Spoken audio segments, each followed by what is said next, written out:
네, 반갑습니다. 논술의 법칙 김법성입니다.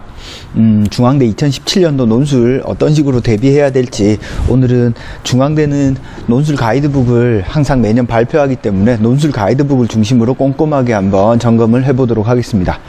중앙대가 가지고 있는 특징을 정확히 잘 이해한다면 단기간에 이렇게 준비할 수 있는 대학 중에 하나입니다.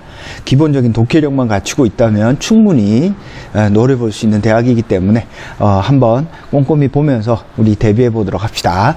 자, 그러면 중앙대는 어떤 특징을 가지고 있는지 한 번씩 보죠. 자, 중앙대 가이드북 여러분들 이렇게 인터넷에서 다운받아서 보시면 이런 형태로 되어 있어요. 그래서 제가 인문 강사니까 인문 중심으로 제가 설명을 드리겠습니다. 먼저 이제 중앙대 논술 특징부터 간략히 설명을 드릴게요. 학교가 무엇을 이야기하고 있는지 한번 봅시다. 중앙대는 어떤 특징을 가지고 있냐면요, 통합 논술의 형태를 취하고 있다라고 학교가 이야기합니다. 근데 사실 뭐 모든 대학들이 다 그런 이야기를 하죠. 통합 논술의 형태를 취하고 있다고, 그죠? 결국에는 독해력, 이해력, 비판적 사고력, 어떤 대안 제시 능력, 이런 것들을 총체적으로 보는 대학이다라고 생각을 하시면 될 것 같습니다. 그래서 결국 중앙대도 다른 대학과 달리 이렇게 뭔가 특이한 학생들을 뽑는 것이 아니라 독해를 잘하고 뭔가 새로운 어떤 지식과 정보를 잘 받아들이는 그런 학생들을 뽑습니다. 그래서 21세기에 필요한 어떤 지식 패러다임을 생산할 수 있는 인재, 뭐죠? 그냥 똑똑한 학생입니다. 특히 중앙대는 이해력, 분석력, 사고력, 창조적인 문제 해결 능력, 건설적 대안 제시 능력들을 평가하고 뭐 효과적으로 표현할 수 있는 능력들을 보겠다. 그래서 구체적으로는 이해 독해력, 분석력, 창의적 문제 해결력 뭐 이런 걸 보겠다라고 했는데, 결과적으로 따져보면 중앙대가 요구하는 건 뭐 요겁니다. 개별 과목에서 습득한 다양한 지식을 유기적으로 연계하여 활용하는 종합적 사고 능력. 결국 중앙대는 어떤 주제가 딱 던져지면 좀 낯선 주제거든요. 이 낯선 주제를 학생들이 자기 스스로 소화해서 이걸 개념화한 것을 다른 현상에 적용할 수 있나 없나를 보는 문제가 인문 문제의 큰 특징입니다. 그래서 여기 잠깐 쓰면요, 중앙대 논술 문제의 큰 특징은요, 1. 낯선 주제입니다. 낯선 주제. 이 낯선 주제를 스스로 독해하고 이해할 수 있는 능력을 보여주는 것. 이게 가장 중요한 어떤 중앙대의 중요한 포인트라고 보면 되겠습니다. 낯선 주제가 나오면 여러분들이 스스로 내가 이 낯선 개념, 그래서 개념에 아주 민감해야 돼요. 그래서 중요한 개념들은 절대 빼먹지 않고 글을 쓰는 습관을 들여야 됩니다. 자, 그런 다음에 이것을 스스로 개념화한 것을 낯선 현상이나 사건에 적용해서 해석할 수 있는 능력을 봅니다. 그러니까 뭐냐면, 어떤 낯선 개념적인 텍스트를 주고요, 뭔가 어려운 텍스트를 주고요, 이 어려운 텍스트를 다른 어떤 현상이나 사건에 적용해서 이해할 수 있는지 없는지를 보는 겁니다. 여러분들이 대학 가면 뭐 하죠? 책을 읽고 공부를 할 거 아니야. 그러면 생전 처음 보는 낯선 어떤 개념이나 이론들을 공부할 거란 말이에요. 그러면 그런 낯선 개념이나 이론을 스스로 읽어내고 그것을 구체적인 사회 현실이나 경제 현상에 적용할 수 있나 없나를 보는 거예요. 즉, 중앙대에서 측정하는 건 대학에서 해야 될 걸 미리 맛보는 어떤 형태의 문제를 낸다라고 보면 됩니다. 그래서 통합 논술이 전체적으로 평가하고자 하는 건 뭐예요? 수험생의 지적 잠재 능력이다. 얘가 대학 와서 얼마나 공부 잘할까, 요거 보겠다라는 뜻입니다. 그래서 낯선 주제를 스스로 이해해서 독해한 다음에 개념화하고 낯선 현상이나 사건에 적용해서 해석 혹은 비판할 수 있는 그런 능력을 보는 게 중앙대 문제의 어떤 큰 특징이다라고 보시면 되겠습니다. 알겠죠? 무슨 말인지. 그래서 의외로 학생들이 중앙대 문제를 이 기본적인 개념이나 이론만 조금 잘 숙지를 하면요, 충분히 풀 수 있습니다. 자, 그 다음에 자, 요건 자연계 문제니까. 근데 요거는 자연계 문제이긴 한데 한번 보면요. 논술 시험에서 가장 변별력 있는 문항이 어떤 문항인지를 생각해 보라고 하면 보통 가장 어려운 문제가 변별력이 있다고 답할 것이다. 아주 틀린 이야기는 아니지만 생각을 뒤집어 보면 오히려 가장 쉬운 문제가 의외로 큰 변별력을 가질 수 있다. 이게 무슨 뜻이냐면 가장 쉬운 문제가 큰 변별력을 가질 수 있는데 쉬운 문제의 점수는 대부분 점수가 거의 똑같아요. 근데 이 쉬운 문제를 탁월하게 쓰잖아요. 그러면 확실하게 눈에 띕니다. 여러분들도 쉬운 문제를 조금 잘 쓰는 연구를 좀 해보세요. 의외로 눈에 띄는 글을 쓸 수 있습니다. 자, 그래서 2016년도 결과가 어떻는지 한번 봅시다. 학교에서 발표한 결과입니다. 여러분들 너무 결과는 제가 간단하게 이야기를 할게요. 실제로 경쟁률이 이렇게 높지만 어때요? 낮죠, 그죠? 실제로 수능 이후에 최저를 못 맞춘 학생들 보면 16.9대 1, 17대 1, 그래서 대폭 낮아졌습니다. 그러니까 경쟁률 너무 신경 쓰지 말고요. 수능에 집중하시고 논술에 신경 쓰는 것이 여러분들이 해야 될 가장 중요한 요소다라고 생각을 하면 되겠습니다. 무슨 말인지 알겠죠? 자, 그 다음에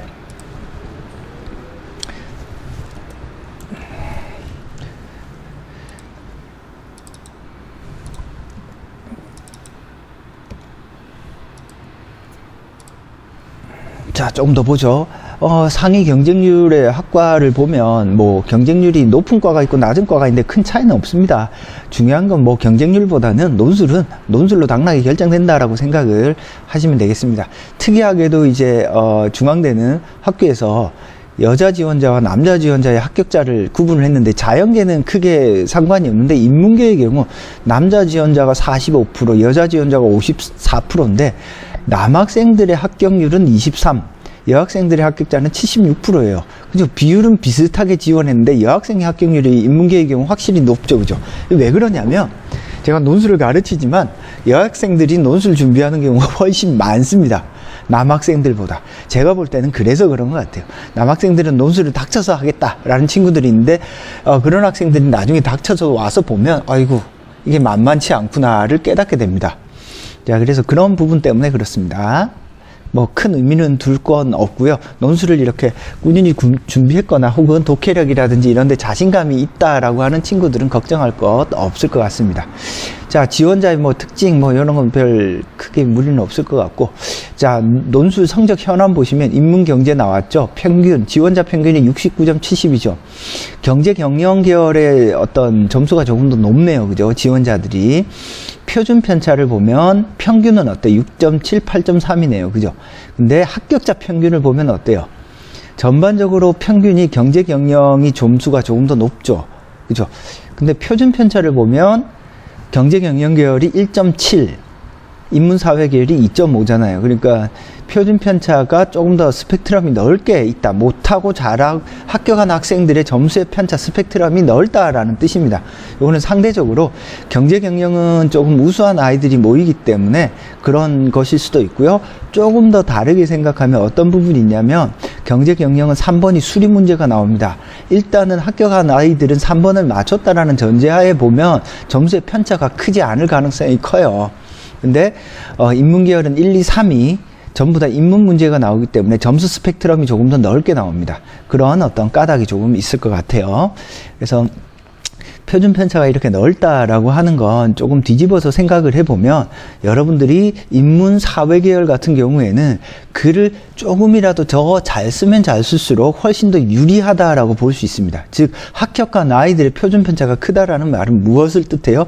점수 스펙트럼이 넓다라는 걸 뜻하잖아요. 합격한 아이들의 점수 스펙트럼이. 이 말은 다른 말로 하면요. 글을 잘 쓰면 잘 쓸수록 훨씬 더 합격할 가능성이 높다라는 뜻이에요. 그러니까 최선을 다해서 쓰는 어떤 노력을 기울이는 게 필요하겠습니다. 자, 그래서 학교가 어떤 이야기를 해요? 쉬운 논술을 추구하고 있다. 그래서 고교 과정의 어떤 교과서, EBS 교재에서 인용한다라고 했는데 막상 중앙대 논술 문제의 주제는요. 물론 고교 과정에 있긴 하겠지만 학생들의 입장에서 상당히 낯설 겁니다. 낯선 주제가 많이 나오는 대학이거든요. 낯선 주제가 나오더라도 당황하지 않고 여러분들이 제시문에 모든 것이 다 들어있다라는 생각으로 글을 쓰면 될 것 같습니다. 자, 그래서 2017년도 그러면 모의 문제는 어떤 식으로 나왔는지 한번 봅시다. 앞에서도 이야기했듯이 2017년도 모의 문제 이렇게 중앙대는 가, 나, 다, 라, 뭐 이렇게 제시문이 조금 많이 나오는 대학이죠, 그죠? 많이 나오는 대학인데 이 문제를 한번 보겠습니다. 항상 주제를 이렇게 던져줍니다. 주제를 한번 보면요. 가나다라에 나타난 어떤 진정한 소통이라는 측면에서 각 제시문에 나타난 대화의 문제점과 이러한 문제가 발생하게 된 근본 원인을 하나의 완성된 글로 써라. 자, 점수를 보면 40점, 40점, 20점이네요. 요거는 조금 매번 왔다 갔다 합니다. 어떤 경우에는 요게 30점, 30점, 40점 이렇게 될 때도 있고, 근데 최근에는 주로 40점, 30점, 30점 이런 경우도 있고요. 그래서 점수 배점은 조금 왔다 갔다 하는 편이고요. 항상 1, 2번이 배수가, 글자 분량이 조금 길고요. 2번이 조금 짧습니다. 제시문 개수가 이렇게 여러 개 많기 때문에 제시문 개수가 많다라고 하는 건, 간단, 명료하고 압축적으로 써달라는 뜻입니다. 그래서, 중앙대 문제를 쓸 때 여러분들이 간단, 명료하고, 압축적으로 서술하는 것이 아주 중요하다. 자, 왜 그런가요? 대학이 요구하는 바가 제시문이 많기 때문에 그렇습니다. 제시문이 많으면 많을수록 정말 한 문장으로 딱 쓰는 어떤 습관을 들이시는 게 좋습니다. 자, 주제가 어때요? 진정한 소통이라는 걸 물었죠. 항상 이렇게 주제를 던져줍니다. 주제. 진정한 소통, 차이를 대하는 방식, 기억의 역할, 이런 낯선 주제를 던져주거든요. 즉, 중앙대는 이렇게 낯선 주제를 많이 던져줍니다. 우리가 진정한 소통에 대해서 평상시 생각 안 하잖아요. 그죠? 차이를 대하는 방식, 기억의 역할 평상시에 생각을 안 하잖아요. 그죠? 평상시에 생각을 안 하는 주제이기 때문에 여러분들이 요 주제에 대한 어떤 글을 쓰실 때 반드시 어떻게 하셔야 되냐면 이 주제와 관련해서 제시문을 독해야 돼요. 이 주제가 도대체 무엇을, 진정한 소통이라고 하면 뭘 의미해요? 진정한 소통은 첫째, 말하는 사람이 있을 거 아니에요. 화자.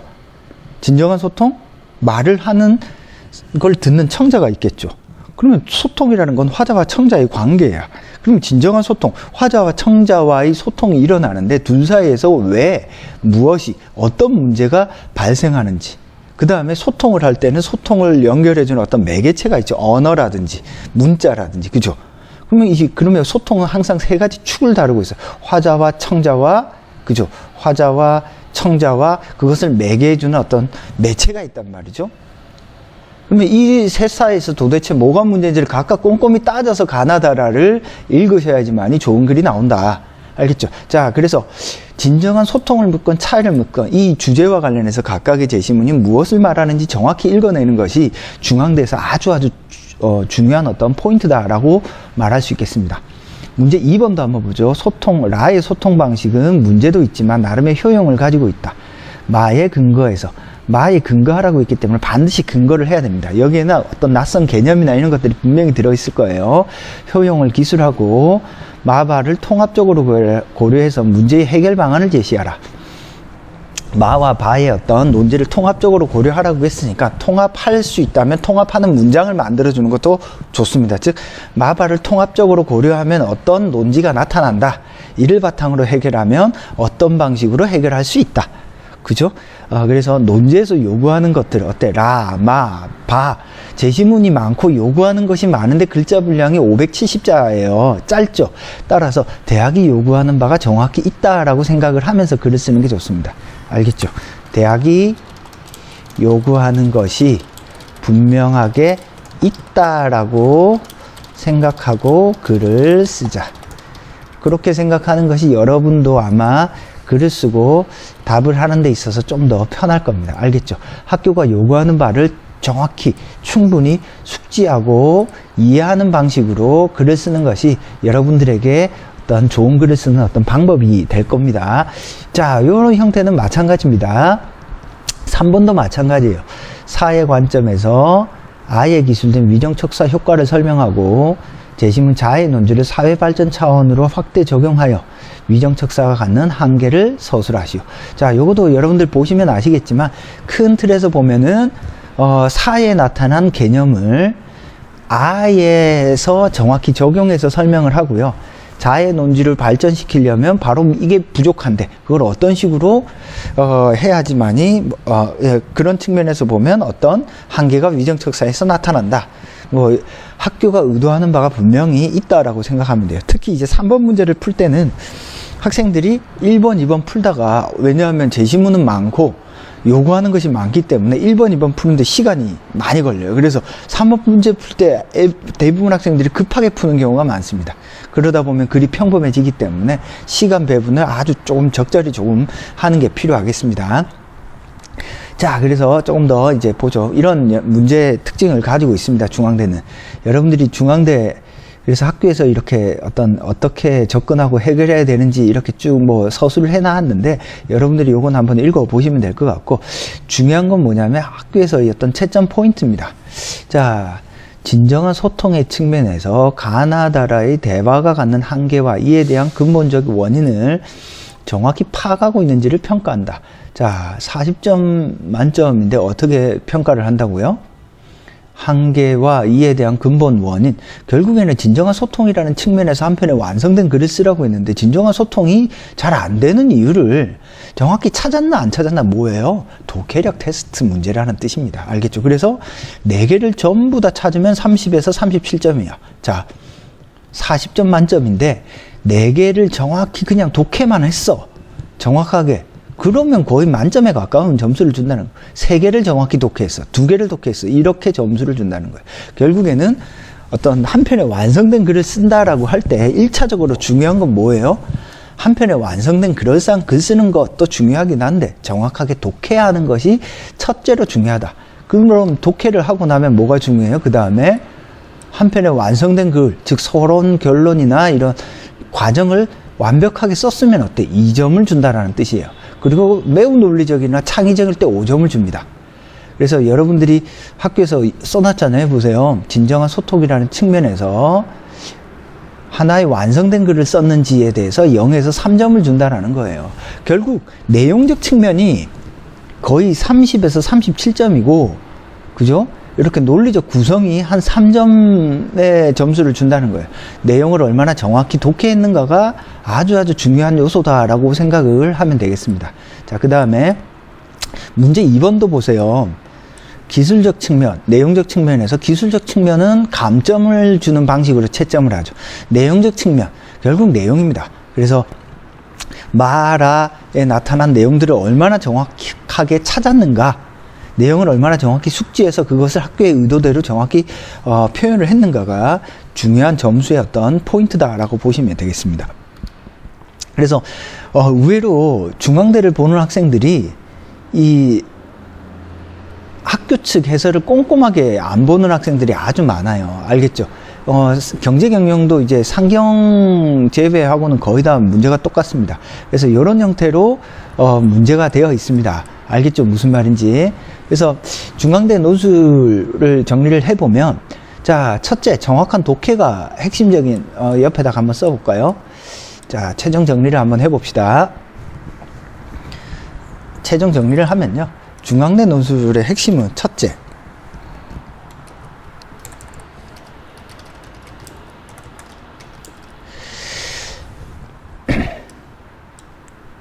중앙대 논술에서의 핵심은 첫째, 독해가 가장 중요하다. 결국 얼마나 여러분들이 명확하게 독해하느냐가 제일 중요한 어떤 합격의 포인트입니다. 여러분들이 독해만 정확히 하면 충분히 합격할 수 있습니다. 둘째, 대학이 요구한 것을 분명하게 답해야 된다. 대학이 요구한 것들이 많거든요. 그것들을 하나하나 꼼꼼하게 분명하게 답을 하셔야 돼요.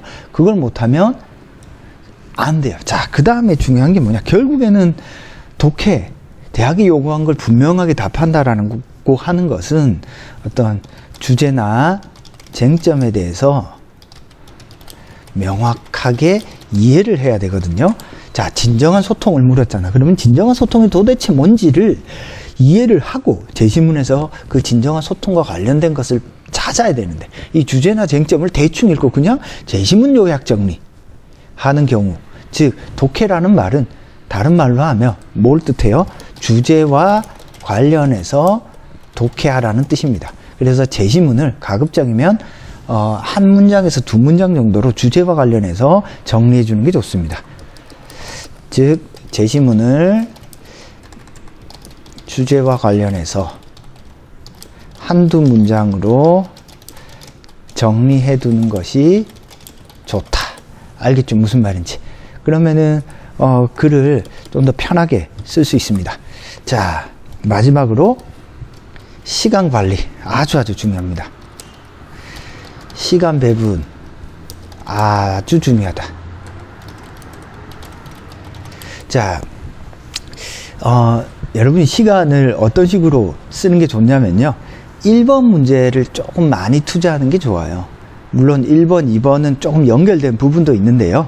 그리고 1번, 2번, 3번 중에서 3번은 또 별도의 문제거든요. 그래서 여러분들이 3번을 별도로 푸셔도 괜찮습니다. 그래서 시간은 1차적으로는 100분 시간에서 3분의 1, 3분의 1, 3분의 1 이렇게 1, 2, 3번을 배분을 해 두는데, 쓰기 순서는 3번을 먼저 하고 1, 2번을 해도 괜찮고요. 1, 2번 하고 3번 이렇게 순서대로 해도 괜찮은데, 빨리 보고 빨리 풀 수 있다면 3번을 먼저 하는 것도 나쁘지 않습니다. 자, 그 다음에 3분의 1, 3분의 1, 3분의 1 이렇게 잡아 두더라도 1번은 조금 더 시간을 들이는 게 좋습니다. 알겠죠? 그런 다음에 이거는 나눈 다음에 어때요? 각각의 3분의 1 안에서 분석하는 거 2분의 1, 그죠? 쓰기 2분의 1 이런 식으로 조금 나누어 두면 될 것 같아요. 알겠죠? 그런 식으로 시간을 배분을 해서 쓴다면 큰 무리는 없을 것 같습니다. 중앙대가는 기본적으로 학교가 의도하는 바가 있기 때문에 반드시 학교에서 요구하는 어떤 답안들을 정확히 읽어보는 게 좋습니다. 학교에서 요구하는 어떤 답안을 꼼꼼히 읽어보고, 아, 이러한 형태로 써야 합격하는구나를 여러분들이 숙지를 할 수 있어야 됩니다. 그래야지만이 좋은 어떤 답안이 된다. 자, 오늘은 이제 중앙대 2017년도 논술 가이드북을 조금 꼼꼼하게 보면서 중앙대가 무엇을 요구하는지 조금 설명을 했는데요. 꼼꼼한 독해와 간단 명료하고 분명한 표현, 이게 가장 중요한 대학이 중앙대다. 그리고 공부하는 과정에서 학교에서 발표한 답안 있잖아요. 이걸 최대한 꼼꼼히 한번 분석을 해보세요.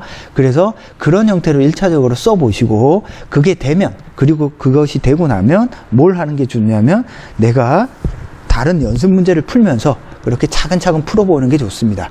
최소한 중앙대를 보기 전에 한 3회에서 4회 정도의 문제를 꼼꼼하게 완벽하게 써보는 것이 여러분들이 합격하는 어떤 중요한 지름길이 될 것 같습니다. 알겠죠? 무슨 말인지. 그래서 그런 방식으로 남은 기간 동안에 최선을 다해서 공부를 하시길 바랍니다. 이번 강의가 조금 도움이 됐으면 좋겠고요. 남은 기간 동안에 최선을 다해서 중앙대 합격할 수 있었으면 좋겠습니다. 중앙대 설명은 여기서 마치도록 하겠습니다. 감사합니다.